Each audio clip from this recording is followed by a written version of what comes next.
Okay, in this video we're going to go ahead and create a patent writing template. I'll go ahead and record the links to all the forms you'll need to file, and I'll take notes and record each link that we use along the way. In the interest of keeping the video short, I won't have time to read all the descriptions, so I encourage you to read all the information yourself and make sure the template works for you. Let's get started by going to USPTO. You want to go to Patents and Patent Basics. I'm going to go full screen, and you want to scroll down about halfway until you see this, Specification, Description, and Claims. Okay, you see A through F? This represents all the documents you need to file a complete patent application. These two are the only two you need to create. The other four are downloadable PDF forms from the USPTO site. The drawings, I won't be going over any drawings in this video. That was covered in some other videos, but we'll be concentrating most of our time on the specification. When someone is writing a patent application, what they're doing is creating the specification document. So what's in that document? Everything you see below represents the contents of the specification document, and it is perhaps the most complex and challenging part of creating a patent application. Alright, so what we're going to do is get the links to each of the forms that you need. To begin with, I'm going to open a new tab, go back to USPTO, go to Patents, and Legal Assistance and Resources. Okay, if you're doing a patent application on your own without the assist of a patent attorney, then you're what's called a pro se filer or a pro se applicant. And for that, we're going to click on the Pro Se Assistance Program. You want to scroll down till you find the application checklist. This is a downloadable PDF, and I'm going to open this in a new tab. Here it is. And we'll come back to this in a second. I want to show you something else. If you scroll all the way down, you get contact information for the USPTO. And this is for general inquiries and questions about your application or other pro se matters. And notice this part. General inquiries, questions about your application. Now, something to keep in mind. You want to keep your questions descriptive but also brief, and try to phrase them towards a yes or no answer. Remember, they don't have to do this at all. This is a courtesy to pro se filers. Alright, so we're going to exit out of this and focus on that checklist.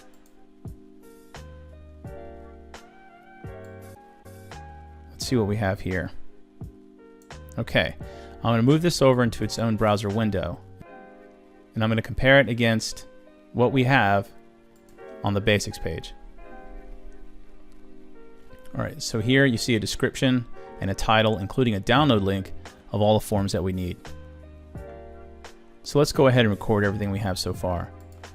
I'm going to get the link to the basics page, and I'm going to put them in a spreadsheet. We'll call this Patent Basics.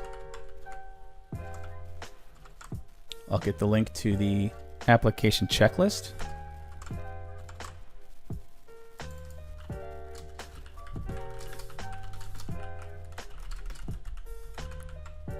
Now, I know this is for the utility patent application, but the framework still holds up even when you're doing a design patent application.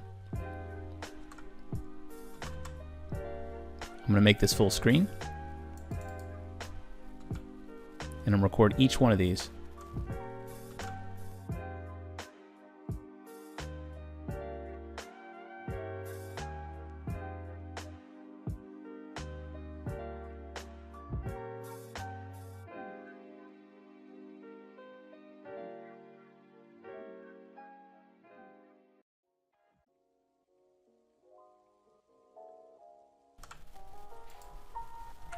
Okay, so what is a microentity status? Okay, so microentity status is important because it cuts your fees in half when you do a patent application. And to qualify as a microentity status, you have to make less than 3 times the median household income, and you have to have filed fewer than 5 previous patents. Then you qualify as a microentity status. The difference between the Form A and the Form B is that it's the same criteria, but Form B is for those who work at a university. So you're probably wondering, so where do I go to check on the median household income? To do that, I'm going to go back to the web. We're going to open up a new tab. We're going to go to census.gov. I'm going to go to the search and simply type in median income.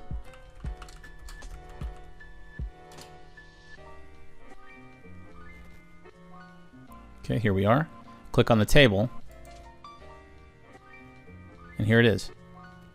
All you do is you find the median income for where you are, you multiply that by 3, and if your income falls underneath that amount, you qualify as a microentity status.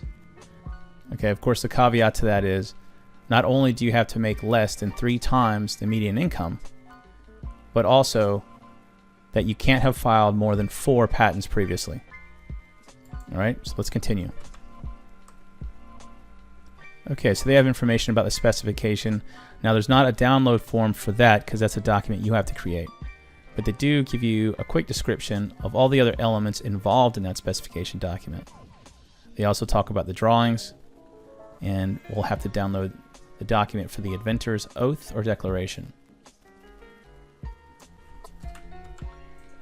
So I'll copy that link in here.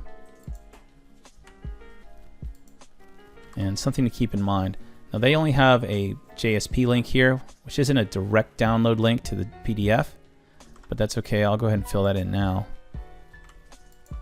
And because the download links have this uniform path, all you have to do is change this to 0001.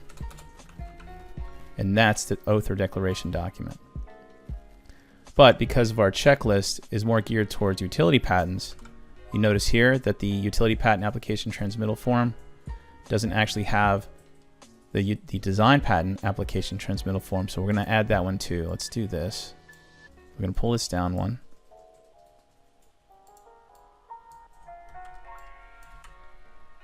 And for this, we'll change utility to design.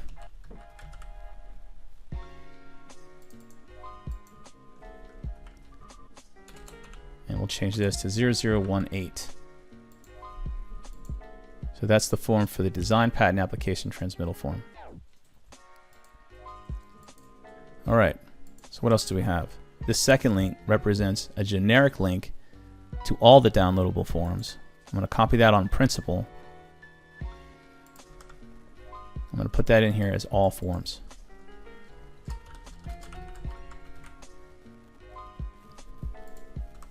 All right. So it looks like we have links to all the forms we need for a complete patent application. We have a link for the patent basics, is where we started. We have a link to the utility patent application checklist, so that's good. We have a link to all the forms in case you want to browse anything else. Now we're going to move on to the more serious stuff. So what we're going to do is go back to the USPTO main page. On the right, you'll see quick links. And then at the bottom, you'll see MPEP. MPEP stands for the Manual for Patent Examination Procedures. We'll click that. Then you want to click on Searchable MPEP. I'm going to pull this over so we can see more clearly. You want to expand 0600. You want to expand 608. And you want to click on Specification. All right. So what we're going to do is scroll down a ways.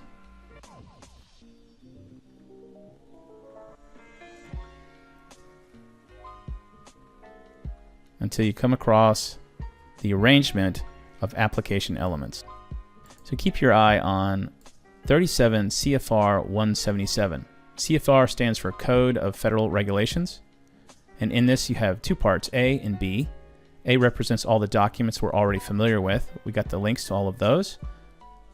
And B represents all the elements within the specification in the order in which they should be on the document.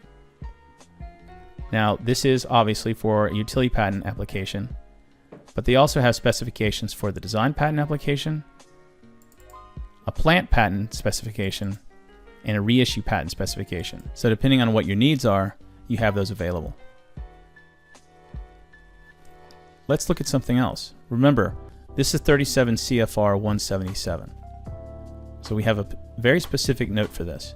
The order of arrangement of specification elements as set forth in 37 CFR B, and this is B of 37 CFR, that it is preferable but not required. That means these aren't hard and fast rules. So if an element within the specification doesn't apply, it could be removed, but that's entirely up to you.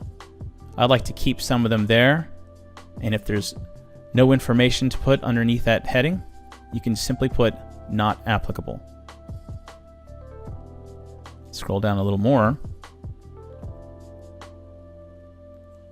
and you see this. Notice this part. Applicant, typically a pro se, may be advised of the proper arrangement by using the form paragraph 6.01 and 6.02. That's this. 6.01 and 6.02. Keep in mind that any shaded area is a note from the examiner. So both of these are shaded. So what this is the exact information you would need to create your template. The sequence listing I'm not going to put in our template because that's for if you're working with amino acids or nucleotides. So I'm just going to copy this out and put this in our document.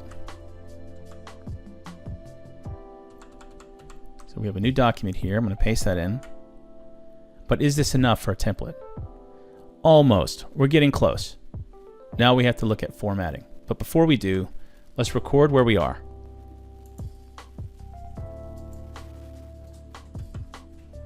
I'm going to put that in our notes.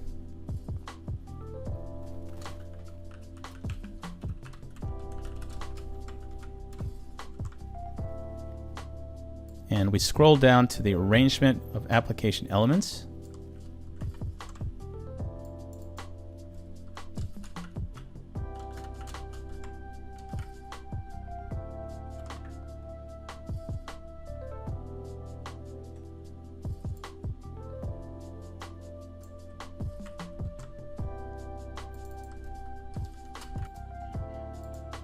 Okay.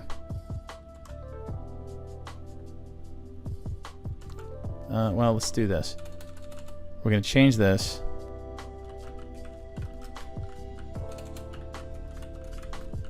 There you go. More appropriate, utility patent application template. So again, we copied all of this. We put that in our own document. We are going to look from formatting, but I want to show you something else. If you look below that, you'll see pretty much a duplicate, but a description for each one. So if you have questions of the section headers, you simply go down here, click on the associated article links, and read what they mean and what they're looking for. Something else to keep in mind. It says, the specification of a utility application should include the following section in order. All right, so keep that same order. Each of the lettered items should appear in uppercase without underlining or bold type as a section heading. If no text follows the section heading, the phrase not applicable should follow the section heading. So if we're going back to our document, and let's say we're filling it out, and we have all our formatting and everything's fine, if there's anything in here that you don't have or doesn't apply to you, simply put not applicable. For example, the names of parties to a joint research agreement. So here you would simply put not applicable. And the rest you can plug in with information that is relevant to your patent application. Some things we won't need at all. Like for example, we have description of art, which we may need, but we're not going to need including information disclosed under this. We don't need any of that. All right. Again, if you have any questions, let me use this as an example. A title of invention. All right, so what are the parameters around that? Well, it has information here. But if you want more, just click on the associated article. So we're going to open this in a new tab.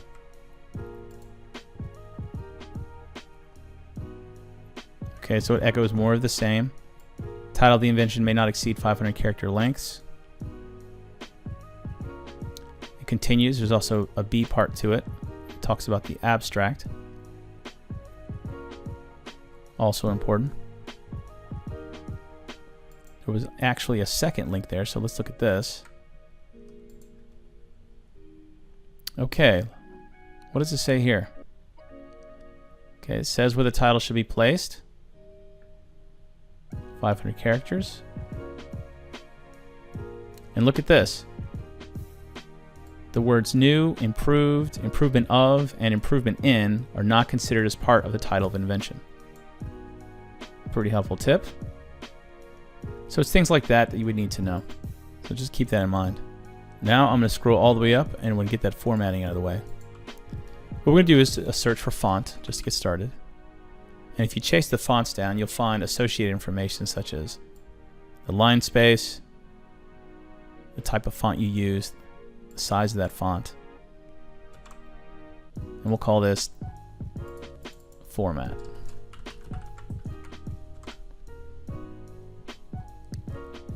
Text written in non-script type font, for example, Arial, Times Roman, Courier. Let's keep those. So here we'll say text written in a non-script type font, Arial, Times Roman, Courier. A good rule of thumb is keep everything Arial. And that's, I mean everything. I mean everything in the drawings, everything in your specification. Just keep it all Arial. So it says font size 12. Paste that in. Now notice that there are different degrees of the font size, so you can go between 12, 9, 6. Just keep it 12. Keep everything simple, if at all possible. This is information about the claims. We'll capture that in a minute. Let's get to that page number.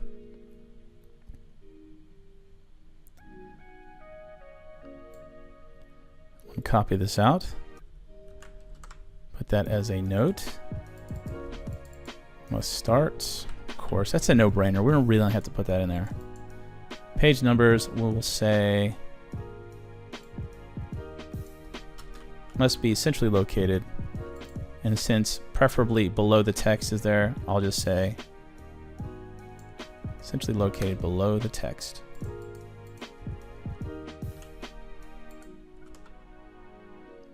And I'll put an extra line in here for, I'll say claims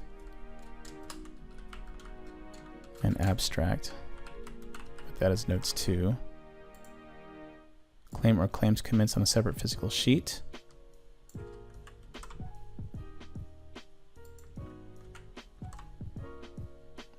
Abstract must commence on a separate physical sheet.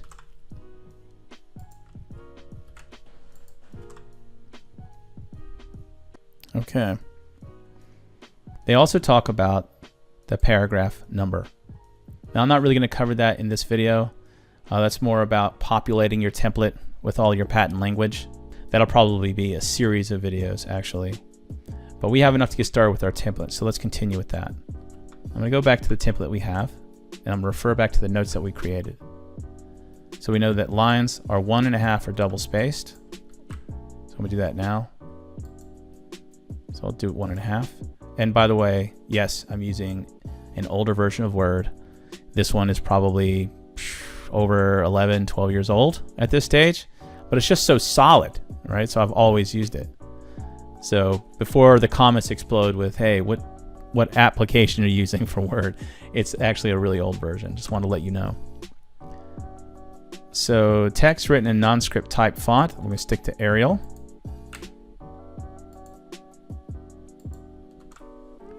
And we know the font size is 12. And we know for the specification headers, they should all be caps. So I'm going to change all this to capital letters. I'm going to get rid of the formatting that you see here and here. So let's do that now.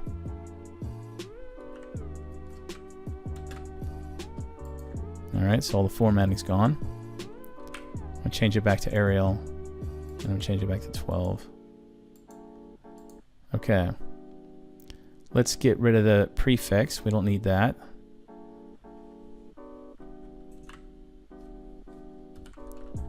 So, there's also periods. We'll start with the periods. Okay, we'll get rid of the first parentheses. Get rid of the second parentheses. And now we just get rid of the characters.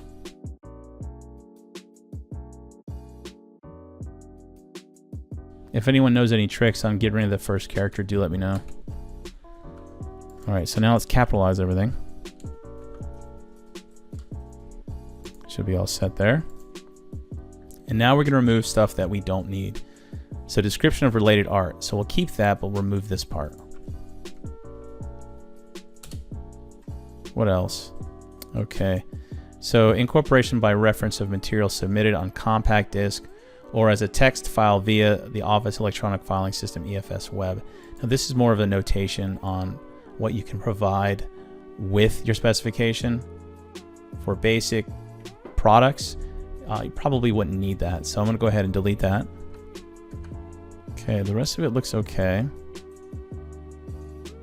Okay, the commencing on the separate sheet.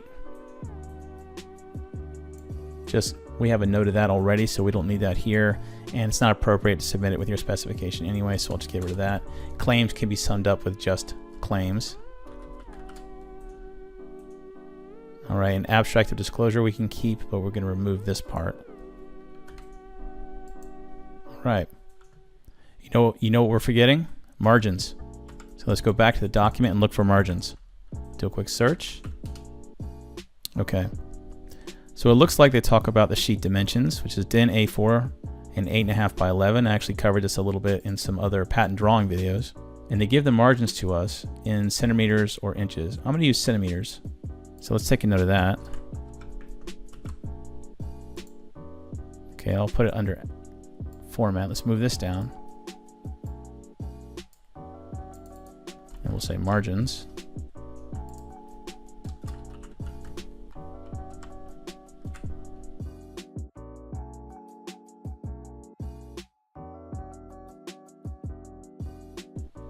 Okay, let's go back to our document and modify those. For starters, I want to make sure I can see the margins so that when I modify them, it makes a little more sense. And then we're going to change the margin unit of measures from inches, which is the default, to centimeters. Let's do that now. So go here, Word Options. I'm going to go to Advanced. Scroll down. Okay, I want to show text boundaries. And for display, I want to change that from inches to centimeters. All right, so now we see the margins. Now we're going to modify them.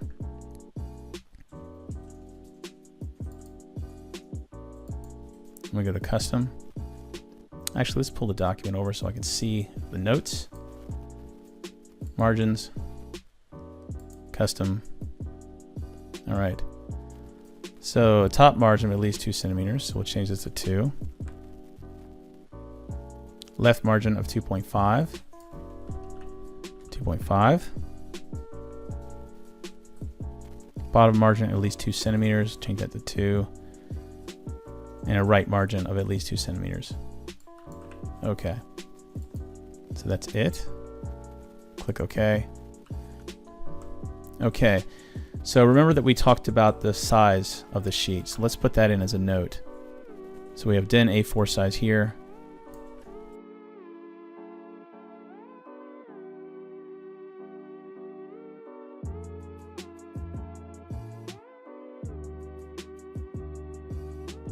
All right. So pretty good notes, I would say. Okay, I'm going to save a lot of this. I'm going to put it in the description. If I can't put an Excel down there, I'll put a Word document in there or a PDF, and it'll have all these links in there as well. All right, so I'm going to change this to DIN A4 because in other videos when I'm creating patent drawings, I did use DIN A4. And for patent applications, you want to make sure that all of the document sizes are consistent. So whether you're using 8.5 by 11, make sure they're all the same size. So let's go to size, A4. All right, there it is. Looks great. And remember, for anything that doesn't apply, simply put not applicable, which we have here. But it is, I did have this in uppercase. I'm going to change that to lowercase right now. I don't see it anywhere else. I think we're okay. So I'm going to copy this out.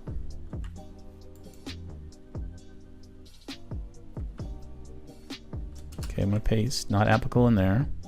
Okay, seems okay, but I've seen it's described as none as well, but I'm just going to follow everything they have in the manual.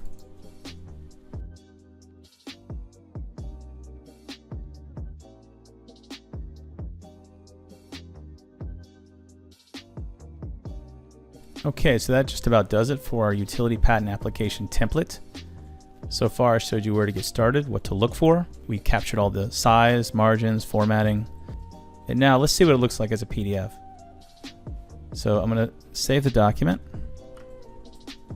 I'm going to go to Nitro PDF, which is my PDF editor. And I'm going to create a PDF, and we're going to see what that looks like. Okay. So it looks pretty good. Now, one thing to keep in mind, let's say that you've populated your template, everything's ready to go, using all the same standards that they have in the manual, so everything should be up to scratch. Don't forget you can ask all your questions to the USPTO directly using the email address we found earlier. With the specification and the drawings, if you're going to use a PDF, you want to make sure you use what's called a PDF-A format. There's about 3 different varieties offered on the application that I'm using, Nitro PDF. But your PDF editor should also have the ability to convert to PDF-As. And what this does is it flattens it for long-term document storage. Now this is important because when you submit it online, you could run into errors with your PDF formatting. The good news is when you're working with the downloaded documents, the ones with the fillable forms, those can be saved as is and you can submit those. Just fill them out and submit them with your specification and drawings. And that is just about it. I hope you find this information useful. Don't forget to rate, comment, and subscribe.